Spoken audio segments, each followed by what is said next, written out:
When it comes to sales and being in sales, what is it that you can learn from the Sony and Marvel Studios dispute, and how can you use it to become a better salesperson? This is an important question for video number 2 of this series. I'm Scott Bell. I'm coming to you live from the Delta. I am in just south of Sacramento on a perfect day to talk about sales and a perfect day to talk about you. So here's the thing. Yesterday, I came out here and I recorded this video. And I said, hey, look, you should really study what's going on here with Sony and Marvel Studios, because this is real deal applications to what you have to deal with in the world of sales yourself. So yesterday I talked about leverage. What happens when somebody has leverage on you and how they can use it against you. And so Sony went a step further in this escalation. It's reported, this could not be true, but this is part of leverage, right? So it's reported that Sony came out and said, hey, look, we went and hired the writers that wrote Far From Home and Homecoming, the last 2 Spider-Man movies, and we're going to produce Spider-Man number 3. And Marvel, we don't need you anymore. We're on our own, okay? And there's going to be times where you are in a deal and the buyer's like, you know what? I don't need you. I don't need you. We could go a different direction on this and we're going to be okay. We're going to hire some subcontractors that are very similar, and we just, at the end of the day, we don't need you, okay? Now, there's another part to this, and part of this is the PR machine. Part of this is being able to put misinformation out there.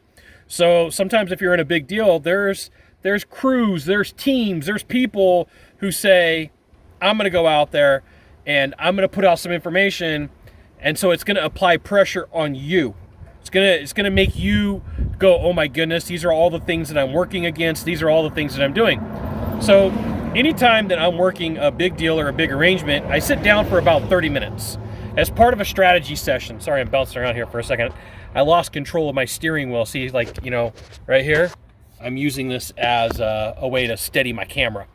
So I'll sit down for about 30 minutes.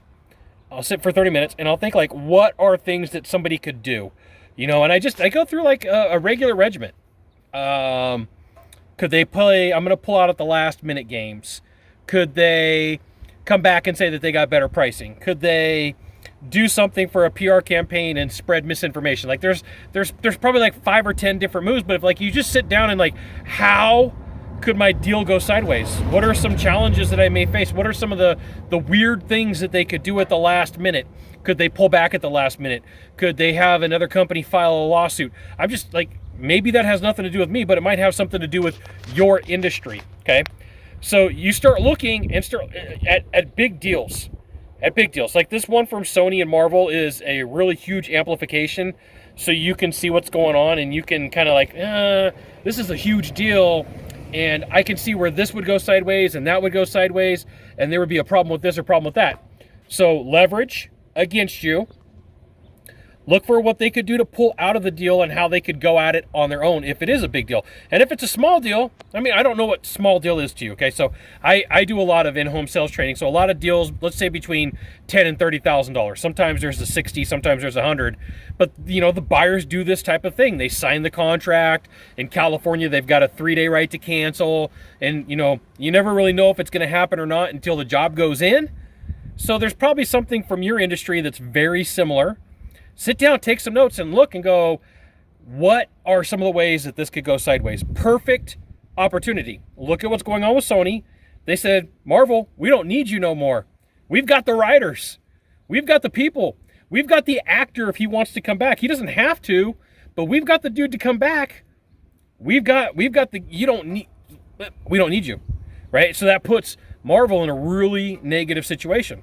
Some of this is my guess, so I'm it's not 100% definite, but I'm looking at this deal going, if this was me having to figure out what's going on, they're forcing Marvel to come back to the table with a better offer. Now, if you ever study negotiations, one of the things that you're going to find is the Japanese are master negotiators. It's very big in the culture.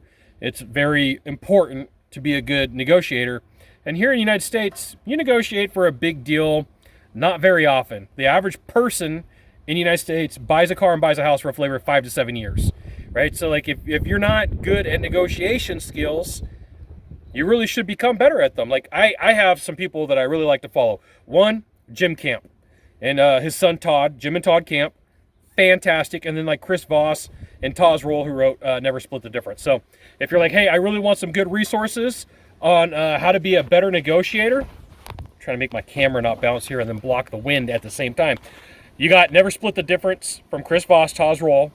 And then you also got Start With No with Jim Camp, and No, the Only Negotiating Tool You'll Ever Need, which is the other Jim Camp book. I'm gonna tell you, for that like 40, 50 bucks that you're gonna spend, like it'll help you out immensely. And then like if you get used to going to garage sales and flea markets and figuring out how you can buy stuff for inexpensive at a garage sale or a flea market, that's really gonna help you out too, right? Get used to the body language, get used to the timing. There is a true timing when somebody really wants to think about it. There's a vocal pitch, there's a tone, and if you've been through enough deals and you see enough deals, you're gonna know when someone's sandbagging, when somebody's really putting some serious consideration into it. So there you go. Video number 2. Got you, 6-7 minute video here. If you wanna be a better negotiator, look at current huge deals that are going on, read up about them, and then try to predict what's gonna happen. I mean, you could be right, you could be wrong. It's like low dollar. Go online, look at Amazon, New York Times. When I say Amazon, New York Times, I'm thinking like big places where you can gather information. And look for big deals that are going down between two big companies. What could go sideways, and what could be a move? What could be a position for someone to take? And then like the same thing. You always want to know where somebody has leverage on you. You always want to know where someone can put it to you in your deal. One of the things that I did was I grabbed a big giant piece of butcher paper and I drew out my entire timeline of my sales process. I drew out everything that was going on in the sales process and where a buyer could have leverage on me.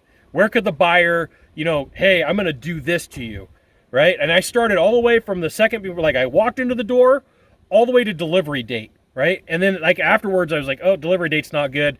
Because remember, I did in-home sales. I had to do install date after the install, because there was a lot of people who would play games and they would, after the deal was done, after everything was installed, that's when the complaining started. That's when the negotiation came in. See, that's a power move right there. That's leverage. And they would hold back money so they didn't have to pay, even though that's not really the easiest thing to do here in California. But that's one of the things that they would do. Your job, I'm pointing right at you. Your job is to figure out where buyers have leverage on you, and also look at big deals and see where could a buyer, like, hey, if I was in this deal, what's something that I could do to be better at it, right? That's there's no problem for you, because guess what? If you're wrong, you get to admit and go, wow, I didn't see that one coming. So there you go. If you've never been to my channel before, you got one thing to do. Just one thing. Find the subscribe button, click on it. Every time I send out a video, you'll get an update that says Scott Bell Consultant sent out another fantastic video, probably from somewhere pretty cool near the water. So like, look, we got the river, got the delta going, and then on this side,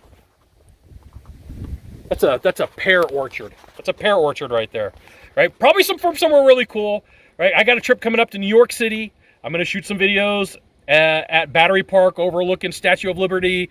I'm gonna do some from Central Park with, looking at Fifth Avenue in Manhattan.